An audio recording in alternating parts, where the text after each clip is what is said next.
Well, as we head into, of course, that's what we had as our quote for the day today, and it's in line with opportunities and availability of skills. And like I said, you have the skill, but there is no opportunity. But also there is the availability of the opportunity, but there is no skill.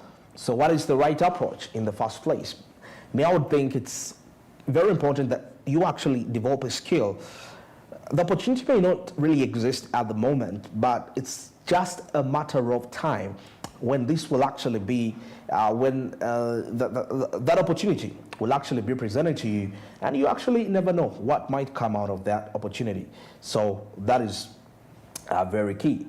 Well, now heading into our very other interesting discussions here, we had concluded India, the Uganda-India relations, and of course it was sort of some sort of a conference in line with that, and there was a call to action for tourism, investment, and quality improvement. According to this, now the relationship between Uganda and India has evolved significantly over the years, of course, marked by the increase in trade and investment opportunities, with approximately 30,000 Indian entrepreneurs currently operating in Uganda. Now, this partnership is poised for further growth. However, as Ugandan Investor Minister Evelyn Anita recently highlighted at an investor forum in India, that there is an urgent need for Ugandan investors to take more active role in promoting Ugandan tourism and enhancing the quality of agricultural exports. And of course, this call to action prompts a broader discussion about the implications of foreign investment in Uganda's economy. Now, the quality of products exported and the potential benefits for the local communities is also in here. Now, we know that the economic ties between Uganda and India can be traced back decades, but the recent developments have actually amplified the need for collaboration. Now, the historical presence of Indians in Uganda dates back to the 19th century when they were brought as laborers, of course, by the British colonial administration. And today, this historical connection has evolved into a thriving business community, with Indian nationals contributing significantly various sectors, including trade, manufacturing, and the services. Now, according to the fiscal year 2023-2024, the bilateral trade between the two nations reached an impressive $1.4 billion. Now, this surge can actually be attributed to a mutual interest in resources such as gold, cocoa, and coffee. Of course, key products from Uganda that have significant market potential in India, that is gold, cocoa, and coffee. Now, according to the Uganda Export Promotion Board, Uganda's exports to India grew to over 15% in 2022. That is, of course, indicating a positive trend in trade relations. Now, this growth is vital for Uganda, where trade deficits have historically been a challenge. Now, by diversifying its export base and tapping into the Indian market, Uganda could actually enhance its foreign exchange reserves and support what we call local economic growth. Now, a pertinent study lies in the coffee sector, which is Uganda's largest export commodity. According to Uganda Coffee Development Authority, coffee exports accounted for over $420 million in revenue in 2022. However, the quality of coffee exported has often been criticized, impacting its competitiveness in the international markets. Now, by leveraging Indian technology and expertise, Ugandan coffee farmers could actually adopt a better agricultural practices that can enhance quality, potentially increasing revenue for revenue for local farmers and fostering a sustainable economic development. That is something to also look into. Now, according to a report by the Food and Agriculture Organization, a report still here, agricultural productivity in Uganda could actually be increased by 30% through the adoption of better farming practices and technologies. Now, Indian investment in agriculture innovation could actually help this help to achieve this. Of course, benefiting not just the economy, but also enhancing food security and nutrition for local populations. Now, of course, we see that while there is a potential growth in Uganda and India relations, several challenges could actually hinder the progress. Of course, talking about trade barriers, tariffs, non-tariff barriers continue to complicate the export process. Now, Minister Anita's call for the Indian investors to engage with the African Continental Free Trade Area is a step in the right direction, as this agreement aims to reduce the trade barriers among the African countries and promote intra-Africa trade. Well, as a result of that meeting, let's take a look at the message from the various stakeholders.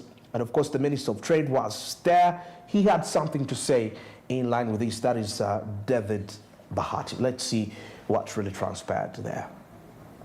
For example, in 1986, we had only 83 factories. Now we have over 8,000 factories that have been registered with UNBS. So there's an improvement every year. Every year there's an improvement. You are a micro, small, or medium enterprise, and you are distributing some of the products which are being made by these investors. You will start earning money.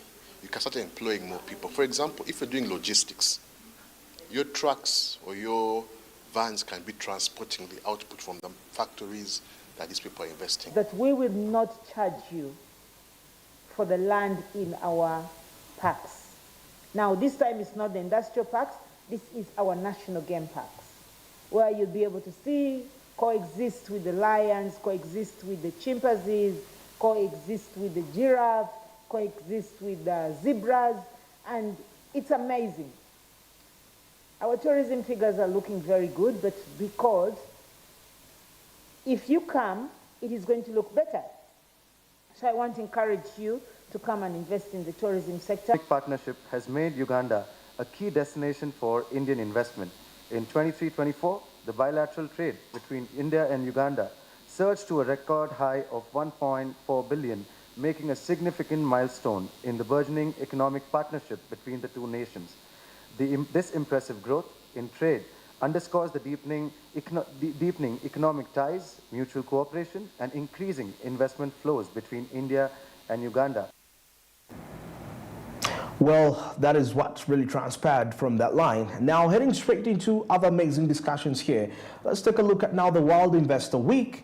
Of course, we had the women's meeting that was on Wednesday, and the actual intention of these, of course, the theme is in line with embedding technology into the financial market sector, but also something very key and critical observed here is in line with teaching women on how to participate in the financial markets. That was the Wednesday theme as of the previous meeting. So we happen to have a team on ground, Smart Means Business, for that. But of course, just a brief into that, to talk about the World Investor Week, this comes at a critical juncture.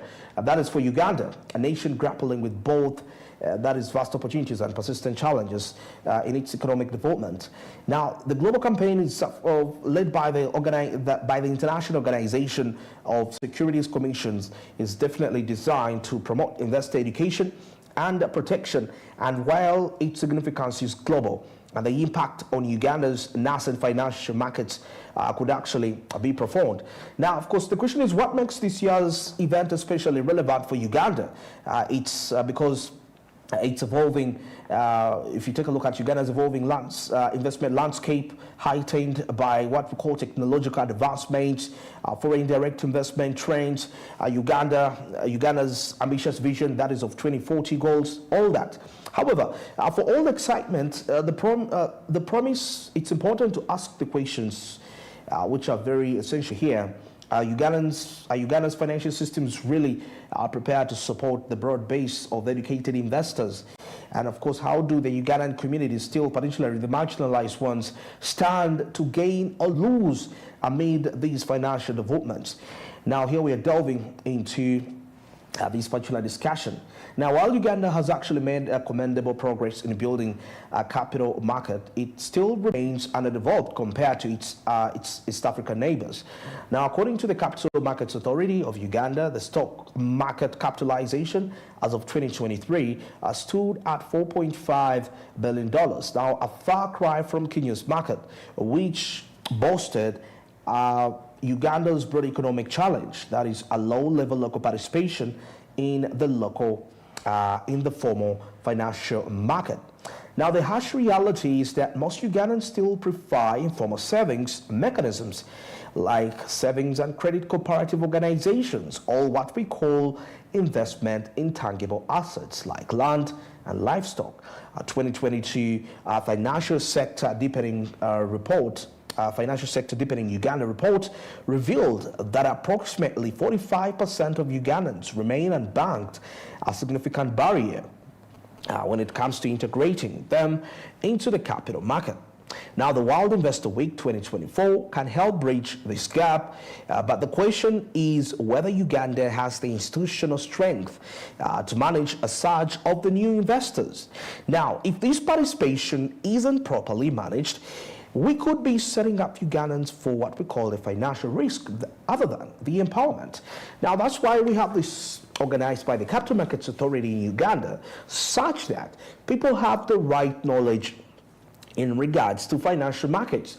Now, according to the interactions we had with the team on ground, with the various women that participated into this, most of the key discussions that they were putting across were all in line with women not being aware of the possible opportunities that are presented within the financial markets. That is something very key.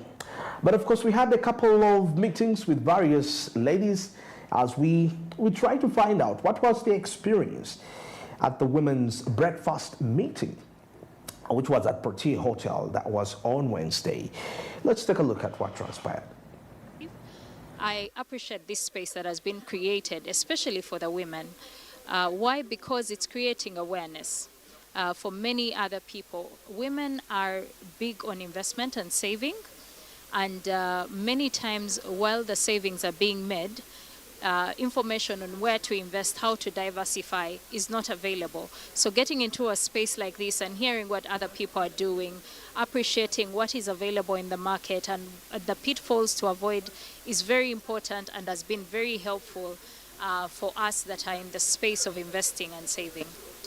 Thank you. I think the Women Investment Breakfast today is something that needs to be done more often. And it's something that we have learned, especially from the experiences that have been shared. We have seen profound testimonies about the women that have invested in the capital markets in the different asset classes. This is information that barely gets out. And so this is an initiative that is actually planning to have all this information become available to everyone and not just gold for the few that know it. Of course, we have seen the different topics that have been talked about, especially how to navigate the challenges in terms of accessing financing for businesses, maybe raising capital, but also things to do with diversifying your investments in the capital markets. And I think for me, it was personally, I was very inspired learning from women of all walks and ages of life, which puts it into perspective, especially if you're a lay woman seated at home and you're wondering exactly how you can make your investments and as passively as possible without the challenge of I have to be at the rentals or I have to go to this garden every day. It's okay to have those, but it's also good to know that there is an investment where you can just sit back home, relax, and let the interest come in at the fingertip of your phone. And all these technology advancements that have been brought up by the market intermediaries in the capital markets. I mean, now you can access any investment opportunity through USSD, through an app, and you just get a report on your phone. I think those advancements are something worth talking about. And I think as we delve into the Friday Capital Markets Roundtable, we'll be hearing more about this, but also about regulation in the capital markets, especially in regards to the securities. And I'm very glad that the Capital Markets Authority and the Uganda Securities Exchange, which is representing really the different intermediaries in the space, having them to conversate around these issues, how we can help each other as a grow as a market, but also the layman out there to access these financial opportunities in the capital markets. As a young person, I've been encouraged to learn more about the Capital Investment Authority, what it does, everything about stock, and which is most people do not have information about this, especially the young people, and we are very ignorant, or the gap is really still so big, and a few people that have tried it, we think it is scam, because some people have tried maybe the wrong ones that have not been legalized. Yeah, so I've learned that I should just be keen in these minutes to be able to grab my money. One of the things I appreciate being in a space like this morning is to be able to learn. Learning never ends.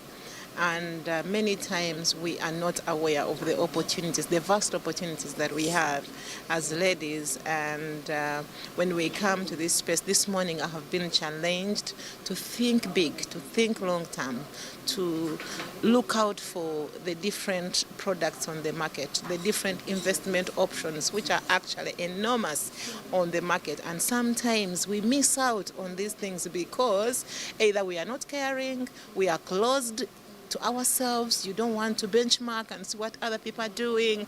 You don't want to be in this space like this to be able to listen into other women, what they're saying, where they're investing. People have money. Women are rich. I'm encouraged. I'm like, yeah, we need to make this money. We need to be rich ladies. We need to, we need to make good money. Yeah.